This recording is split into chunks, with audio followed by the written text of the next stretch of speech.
Hello, everyone. We are For the Health of It, and our intervention is reducing the burden of dengue in Indonesia.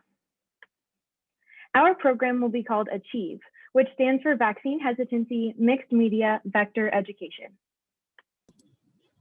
Indonesia is an extremely ethnically diverse and geographically spread out Southeast Asian country, made up of more than 17,000 islands. There are 5 main islands, but almost 60% of the 270 million person population lives on the island of Java. Java is also home to the capital city of Jakarta, where our intervention will be housed. Indonesia has the largest Muslim population in the world, as about 87% of Indonesians identify as Muslim. Indonesia also has universal health coverage, or UHC, through a combination of public and private insurance. Vaccination is covered under this health structure. Dengue is a global threat that affects local economies and healthcare systems, especially in Southeast Asia and the Western Pacific. Dengue places a higher burden in urban areas because of sanitation concerns, denser population, and quicker transmission. This means that in Jakarta, dengue is a larger threat than in rural regions. However, epidemic dengue fever is now seen in all provinces in Indonesia. The total economic burden of dengue is estimated to be between 381 and $2 billion US. The scope of dengue in Indonesia can best be explained in 2 categories: vector control and vaccine access and hesitancy. The CDC recommends to control the spread of dengue, vector control and vaccine efforts should be combined to increase efficacy. Many evidence-based vector control efforts include window screens, eliminating stagnant water, and more. In terms of vaccine hesitancy, according to a 2016 study, out of 652 Indonesians, 77% were willing to accept the dengue vaccine. While this is promising, there is still room for improvement, and this is not a large sample size. The ACHIEVE program focuses on preparing our target population for vaccine rollout, rather than focusing on vaccine distribution ourselves. So this data shows the acceptance of the COVID-19 vaccine by religion in Indonesia. It's important to note here that vaccine hesitancy is not a continuum, or is a continuum, not a strict yes or no. Many people have questions and are still undecided, which is why it's important to educate communities about vaccines. One key way to reduce hesitancy is to register the vaccine as halal through the MUI, or the Majelis Ulama Indonesia. This is the top Muslim clerical body in the country, and it issues religious rulings known as fatwas to classify something on a scale in acceptance from halal to haram. There are a few current campaigns to target dengue fever spread in Indonesia. The 3M Plus plan targets environmental risk factors for dengue, like stagnant water in storage containers. Menutup, Menguras, and Mengubur refer to covering, emptying, and reusing water containers, respectively. Next, the World Mosquito Program is an international nonprofit organization that is experimenting with mosquitoes carrying the Wolbachia bacteria, which prevents transmission of dengue. They have been conducting a 3-year randomized controlled trial in Yogyakarta, Indonesia, and results have showed a 77% reduction in dengue incidence. Indonesia has also shown great effort in mass vaccination, especially through its measles and rubella vaccination drive that immunized 68 million children, and its COVID-19 vaccination drive, which is one of the largest in the world.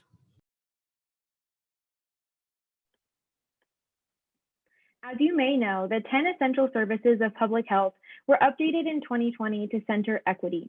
Our team will do the same in our ACHIEVE program. Firstly, pilot programs will take place in the lowest resource areas with the highest burden of dengue.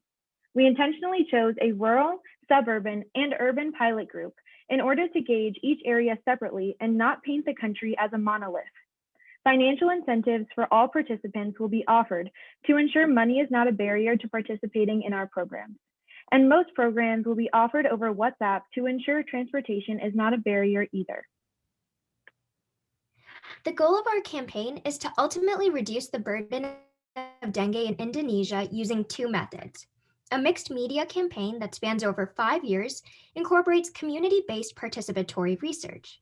Additionally, we have the education of 3 selected communities in rural, urban, and suburban areas to reduce vaccine hesitancy and also share vector control strategies, like implementing loose clothing and eliminating stagnant water. In our campaign, we put the community at the forefront, understand their needs and subsequently tailor our program. So our main target population is parents of children ages 5 to 16. So these populations will be localized in urban, rural, and suburban settings that all have a relatively high burden of dengue. Although children ages 5 to 16 are the most vulnerable age group for dengue, it is their parents who will ultimately decide whether to get them the vaccine or not, which is why they're the target population. Our campaign has 5 key components focused on community assessment, implementation, funding and policy, expansion, and ultimately handoff.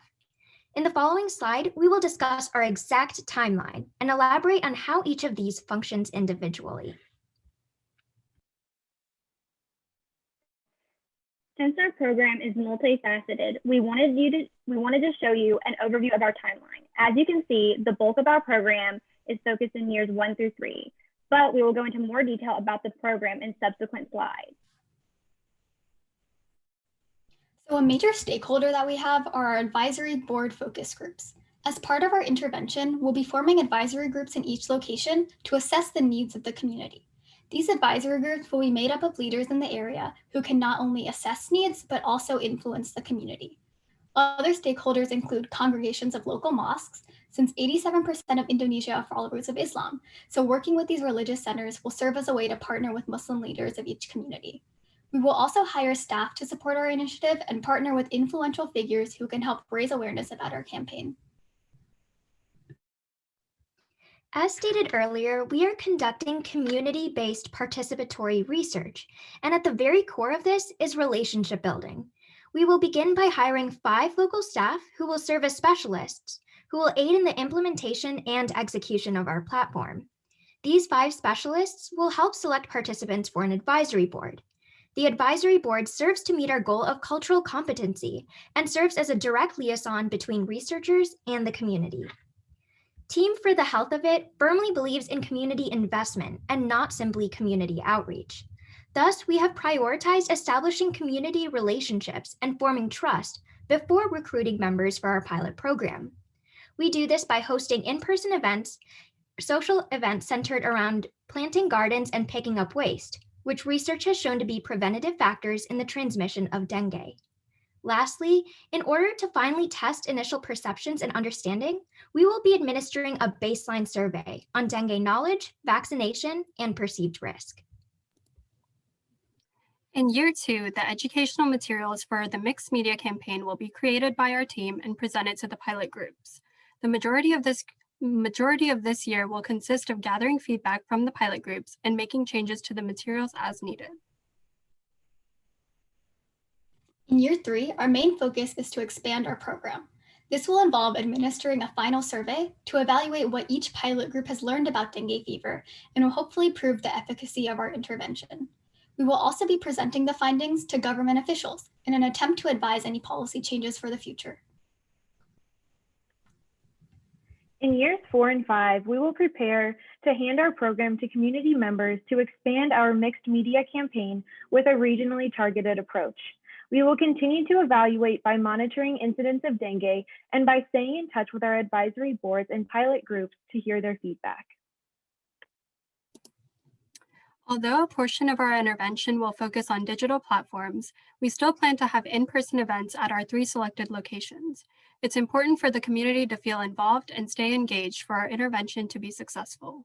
We plan to host community gatherings to discuss policy proposals to lobby and advocate for at the local and provincial government levels.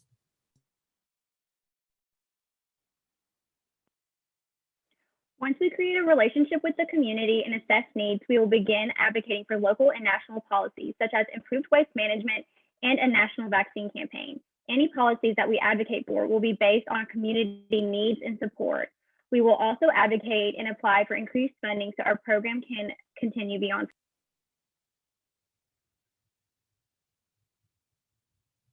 So what's up with dengue?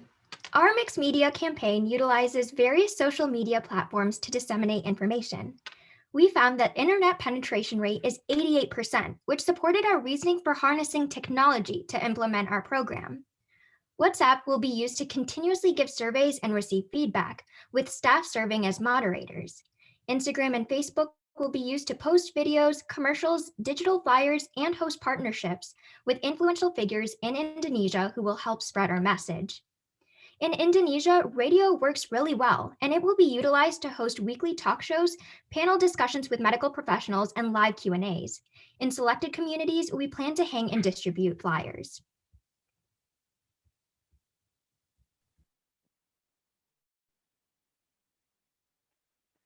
These are some names of potential sponsors for our campaign. The Bill and Melinda Gates Foundation are involved in dengue research and the World Mosquito Program. Australian Aid is a relief program in Indonesia that sponsors multiple health programs, such as malaria and HIV programs. Also, Australian Aid has created a debt to health relief program that cancels 75 million of Indonesia's debt under the condition that the money would be put back into the Indonesian healthcare system and other health programs.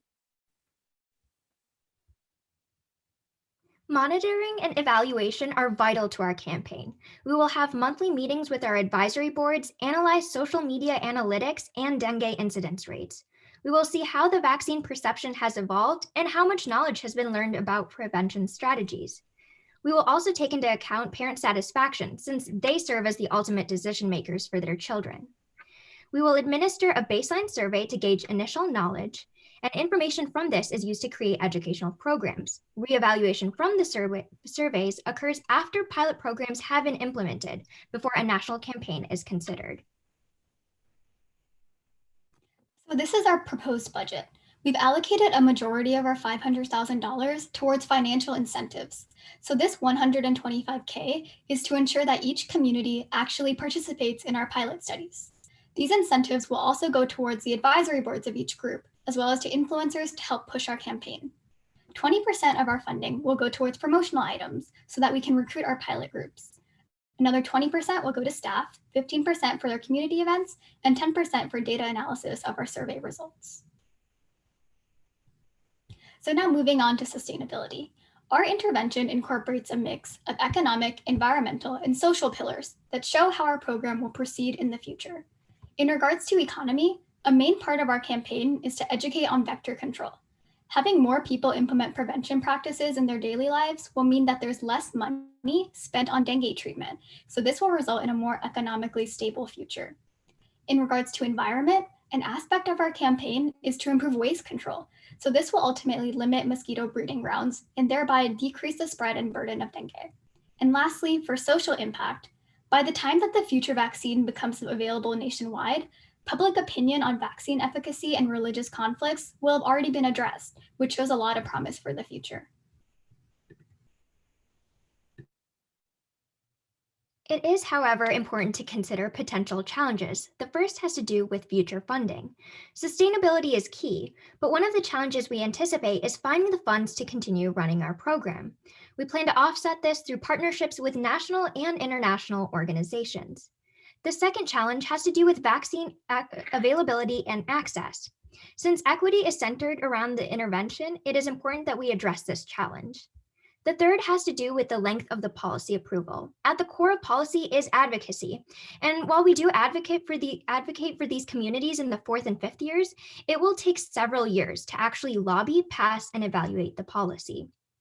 And based on our current community-centric, relationship-oriented program, we do not see any legal or ethical concerns.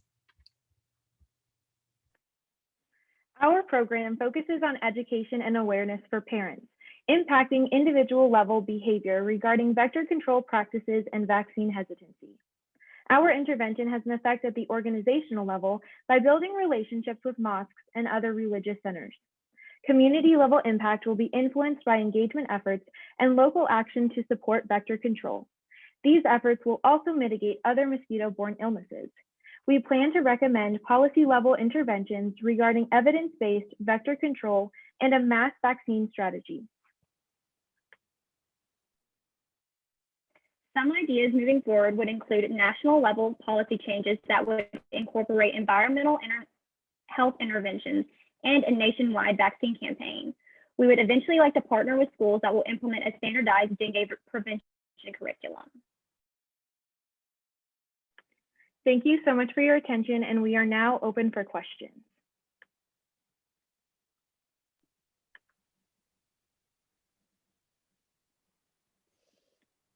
Okay, does one of the judges want to jump in first with questions?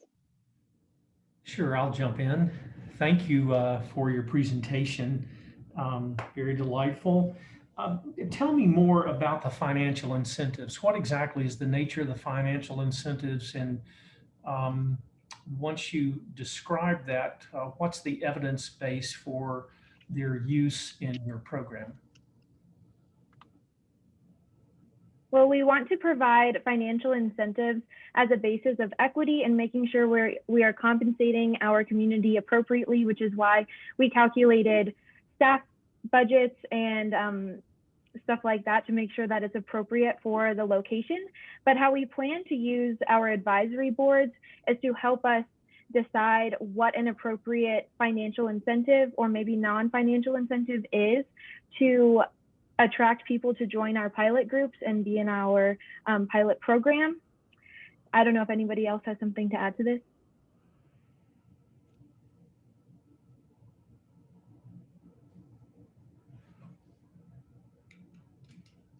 Okay. I guess to address your question about the evidence base for financial incentives is that community participation is seen more commonly when there is some sort of incentive involved. And you know what, we may be wrong and we may find that a financial incentive is inappropriate, but that's why we have our advisory board to tell us that, oh, you know, maybe a food incentive or some sort of voucher system would work better. So bringing up the CAB, that was a perfect segue. I was going to ask you a question about how you're going to find your community partners for the advisory board, especially given the last comment on the slide that you won't have ethical concerns because you've got an advisory board.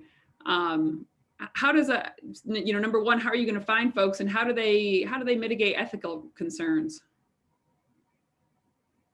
Well, we first plan to spend the 3 months of our program hiring 5 local staff members, 1 at each location, urban, rural, and suburban, and then 1 who will be a head coordinator of those 3 locations, and finally a PR and marketing strategist for our mixed media campaign. And so we will use the local staff on the ground to recruit our advisory boards, and we plan to recruit 3 religious leaders, 3 parents of the target group, 2 healthcare workers, and 2 teachers. I might have said those numbers wrong, but just a variety of community members that have a stake in these decisions. And so that's why we're going to be consulting with them about what's the most appropriate way to recruit pilot group members and what information would be appropriate to present to them. And I think it's important to note about our campaign is that we've developed an idea, but we've allowed the community to take charge of planning their own initiatives, selecting the people who are responsible for participating in these programs. And we really pass the onus onto them, which in some sense can feel extremely empowering. So we have an idea and guide, but we've really given the reins to the community itself.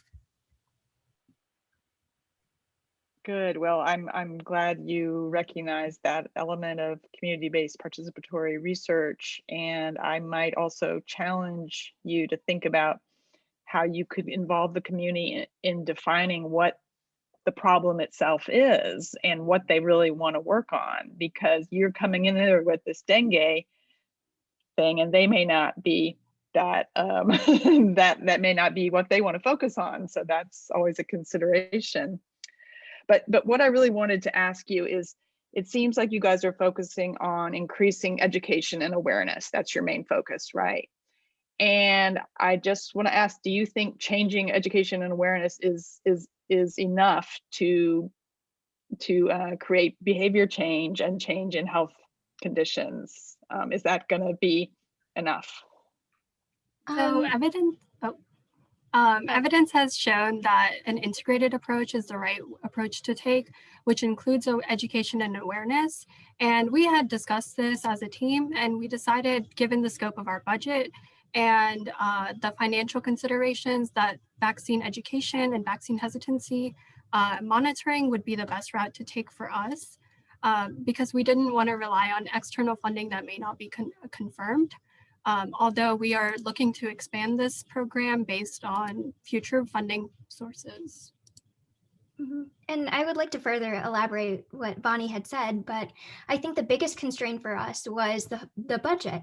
And initially we had very ambitious and lofty goals, but we wanted to create a platform that was realistic. And it wasn't something that could be possible if we are incorporating so many different methods. And so education is definitely the start. And there seems to be quite a bit of vaccine hesitancy in this country. And addressing the underlying issue of vaccine hesitancy is more important and frankly much cheaper than diving straight into vaccine distribution. And with that, we're also hoping that vaccine hesitancy can also be applied to several other forms of communicable diseases. So we're not just targeting dengue, we're also addressing several others as well. I had a question. You talked at the beginning about there being a health structure that offers the vaccines currently. So is it a public health system? Yes, their community health. Yeah, their community health system is constructed of these entities called pusquesmas, and beneath the pusquesmas, those are at the regional level. More locally, there are huts. They're called maternal huts, and those are typically the places where they vaccinate children. Okay, so so I didn't hear a lot of mention about working with that group that's already offering vaccines, but I was curious to know a couple things. What are they doing to educate their population about vaccines? Are any vaccines mandatory, like in the US with school entrance? Do they have that type of expectation? And how would you work within a system that already exists?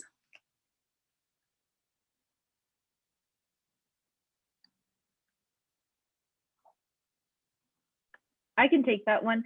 So we considered working with the regional pusquesmas, but just in terms of the constraint of our budget and the nation consisting of 17,000 islands spread out across the Pacific, we just didn't really find that reasonable. In terms of what they're already doing to educate their population on vaccination was indeterminable. We looked at a lot of research, and that's why we think that our program should instead target why participants might be hesitant to take a vaccine, because there's not much reason behind the why and what we need to truly address.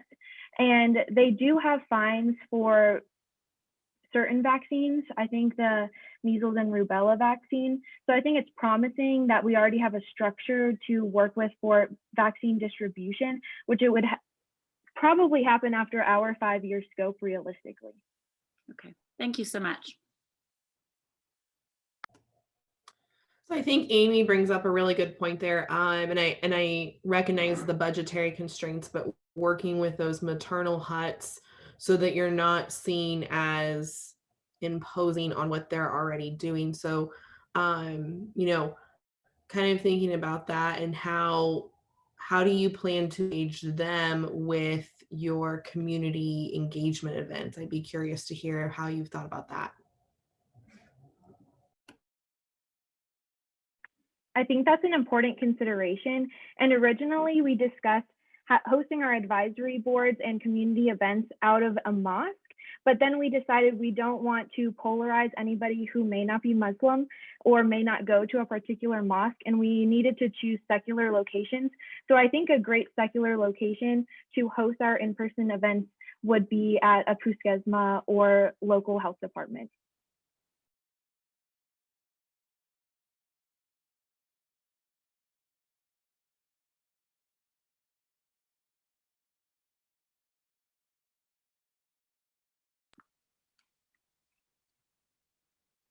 There's still 1 minute left for questions. I have one more question. Since you're using CBPR, which, congratulations, that's complex and takes a long time and a lot of effort, and there are a lot of moving pieces. One thing, how would you present the findings to the community, and how would you do that? I think one idea that we had was to present these findings at our community engagement events and make it not just like a mandatory meeting, but updating the community on what we're finding, what we're monitoring, what we're surveying, just so that they're updated and they know that their opinion is making a difference and that we are increasing flexibility to incorporate for any improvements or any changes to our plan as needed. But I think that was the main goal of our community engagement events, as well as to discuss what further action could be taken, especially for policy advocacy. Thank you.